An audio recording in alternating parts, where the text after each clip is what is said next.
Hello বন্ধুরা, কেমন আছো? আশা করি ভালো আছো। আমি এখানে দেখো, আমার ছেলের জন্য আমি সকালে হারে ভাত খাওয়াই। তো ভাতটা এখানে হচ্ছে, ভাতটা হয়ে আসছে। আর আজকে আমার ছেলের স্কুলে টিফিন শেয়ারিং, তো তার জন্য এখানে পাস্তা আর চাউমিন মিক্স করে বানিয়ে দিব। ছেলে বলেছে চাউমিন আর পাস্তা মিক্স করে বানিয়ে দিতে, সে খুবই ভালোবাসে। কড়াই বসিয়ে দিয়েছি, এখন আমি পাস্তাটা বানাবো। তো আমার এখানে তেল গরম হয়ে গেছে, এখন আমি এখানে পেঁয়াজ দিয়ে দেবো। আমি শুধু পেঁয়াজই নিয়েছি, কিন্তু আমার ছেলে আবার সবজি বা টমেটো এসব জিনিস দিলে খায় না।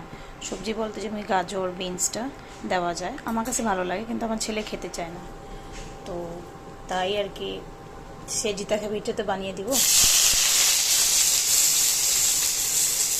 দেখো, বেশি করে পেঁয়াজ দিচ্ছি, আমি বেশি পাস্তা তার জন্য।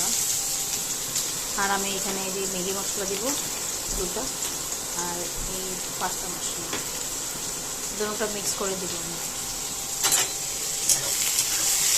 দেখতে পাচ্ছি স্কুলে টিফিন শেয়ারিং, তো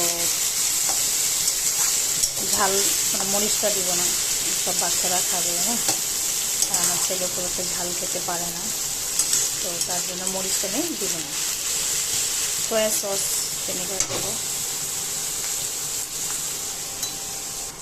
তো এই যে পেঁয়াজটা ফ্রাই হয়ে গেছে, আমরা পাস্তাগুলো দিয়ে দিব।